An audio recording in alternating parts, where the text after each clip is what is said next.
kita memulai pelajaran pada hari ini, marilah kita berdoa agar oleh Allah diberikan kelancaran kita dalam mencari ilmu pada pertemuan hari ini. Ayo silakan ketua kelasnya dibimbing berdoa. Sebelum mulai pelajaran, marilah kita berdoa terlebih dahulu. Berdoa mulai.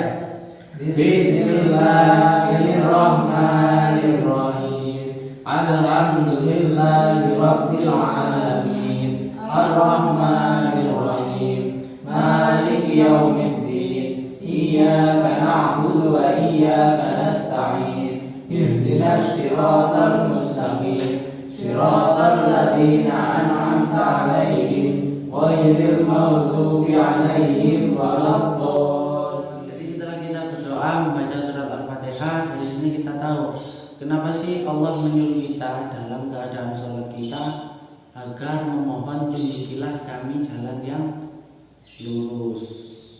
Ihdinas siratal mustaqim. Kenapa? Kalau bukan karena fakta bahwa sebenarnya kita ini masih dalam keadaan tersesat. Ada yang tahu nggak? Ihdinas siratal mustaqim itu ada pada surat apa? Ayo, ada yang tahu nggak kalian? Tahu Pak? Nggak tahu.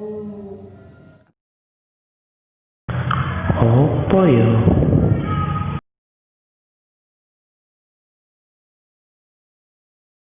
Mbok. Dalam surat Al-Fatihah Pak. Untuk aku bagus. Sekarang untuk Alfan, ayo ihdinas siratal mustaqim itu ayat berapa? Ayat 6 Pak. Waras tenan arek-arek. Ketok wis lek waras tenan arek-arek iki. Makanya agar kita tidak tersesat dalam hal lembah kebodohan, oleh Rasulullah apa diperintahkan untuk mencari ilmu-ilmu pengetahuan. Bahkan Rasulullah sampai bersabda, "Man arada dunya fa 'alaihi bil ilmi, wa man arada al-akhirah fa 'alaihi bil ilmi, wa man aradahuma fa 'alaihi bil ilmi." Artinya barang siapa yang menghendaki kehidupan di dunia maka wajib baginya memiliki ilmu. Barang siapa yang menghendaki kehidupan di akhirat maka wajib baginya memiliki ilmu, dan barang siapa yang menghendaki kehidupan kedua-duanya maka wajib baginya memiliki ilmu. Hadis riwayat Tirmizi. Sebelum kita mulai pelajaran pada hari ini, alangkah baiknya Bapak absen dulu ya. Iya Pak. Yang pertama Abu, Hadir Pak. Alvan, Hadir Pak. Amelia. Pertemuan minggu yang lalu kita membahas tentang apa? Ketentuan sholat Pak. Coba kita bahas atau kita mereview atau kita mengingat kembali. Ayo coba Abu sebutkan waktu ketentuan sholat zuhur. Awal waktu zuhur ialah ketika matahari telah bergeser dari tengah langit menuju arah barat, dan akhir dari sholat zuhur ialah hingga panjang bayang-bayang seseorang semisal dengan tingginya. Untuk aku bagus. Jadi pada pertemuan hari ini kita akan membahas tentang azan dan iqamah. Jadi kalau pertemuan pada minggu yang lalu kita membahas ketentuan waktu sholat, kalau pertemuan pada hari ini kita akan membahas azan dan iqamah. Selanjutnya kita akan membahas pengertian tentang azan. Jadi azan itu merupakan panggilan atau seruan bagi umat Islam untuk memberitahu kapan waktunya sholat fardu yang dikumandangkan oleh muazin. Muazin itu orang yang azan. Setelah itu kita lanjut pada pengertian iqamah. Jadi sedangkan iqamah Iqamah itu merupakan pemberitahuan tentang pelaksanaan kapan dilaksanakan atau didirikannya waktu sholat. Setelah kita membahas pengertian tentang azan dan iqamah, kita lanjut pada syarat azan dan iqamah. Itu diucapkan sesuai urutan. Jadi sesuai urutannya. Lafaz yang diucapkan itu bersambung tanpa ada jeda dan berhenti. Jadi suara azan dan iqamah itu perlu dilantangkan dengan merdu. Nah, maksudnya meskipun nggak merdu-merdu tapi yang lantang, karena supaya dari jauh orang-orang yang dari jauh itu terdengar kalau ada azan, ada bunyinya azan. Sebelum praktek azan dan iqamah, Bapak tuliskan dulu ya lafaz azan dan iqamahnya.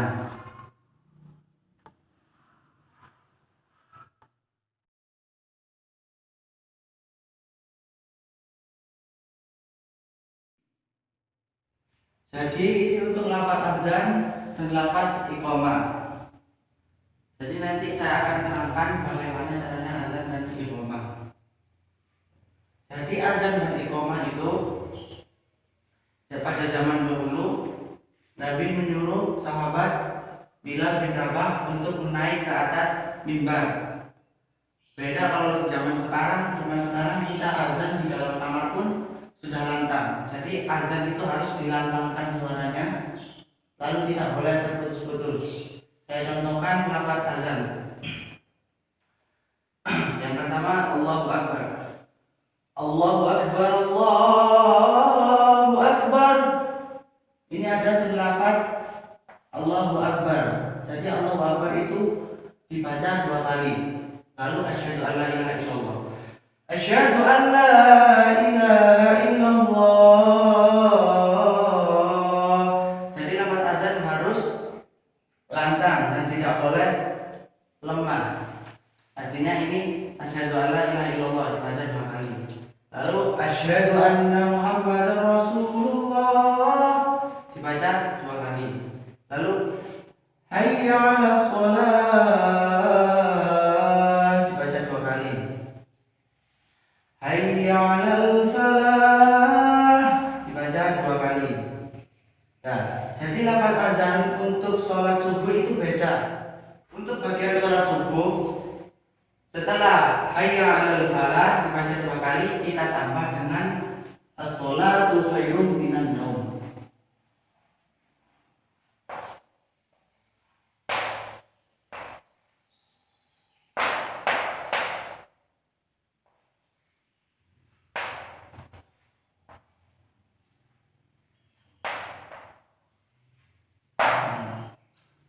Untuk as-sholatu khairun minan naum kita baca 2 kali.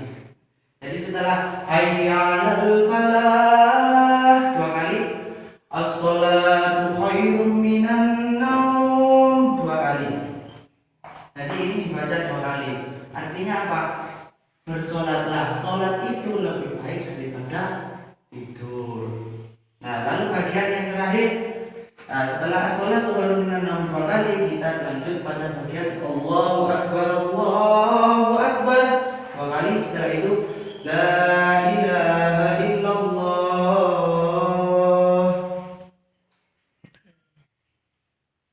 Sekarang lanjut pada bagian iqamah. Jadi untuk iqamah itu termasuk bagian pada awal kita hendak melakukan sholat, berdiri untuk melakukan sholat. Jadi pada bagian iqamah itu kita harus melantangkan suara tapi agak cepat, agak dipercepat. Ya, contohnya Allahu Akbar, Allahu Akbar. Ini dibaca 2 kali. Asyhadu an la ilaha illallah. Asyhadu anna Muhammadar Rasulullah. Hayya 'alas shalah, hayya 'alal falah. Qad qamatis shalah, qad qamatis shalah. Allahu Akbar, Allahu Akbar. La ilaha illallah. Jadi ini untuk lafaz azan dan lafaz iqamah. Ya, nanti untuk selanjutnya kita akan mempraktekkan lafaz adzan dan iqamah secara bergantian. Nah, karena tadi sudah Bapak terangkan adzan dan iqamah, coba untuk saudara Alfan, ayo coba diterangkan dipraktekkan. Allahu Akbar, Allahu Akbar, Allahu Akbar, Allahu Akbar. Asyhadu an la ilaha illallah, asyhadu an la ilaha illallah, asyhadu anna Muhammadar Rasulullah, asyhadu anna Muhammadar Rasulullah. Hayya 'alas shalah, hayya 'alas shalah, hayya 'alal falah, hayya 'alal falah. Allahu Akbar, Allahu Akbar, la ilaha illallah. Ya, alhamdulillah bagus untuk saudara Alfan. Sekarang praktek iqamah yang akan dibawakan oleh saudara Abu. Ayo, saudara Abu maju ke depan, berdiri untuk iqamah.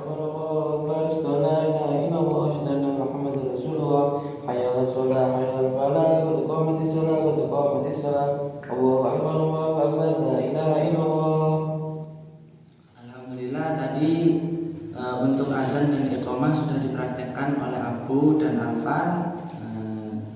Coba untuk kalian ada pertanyaan nggak mengenai azan dan iqamah?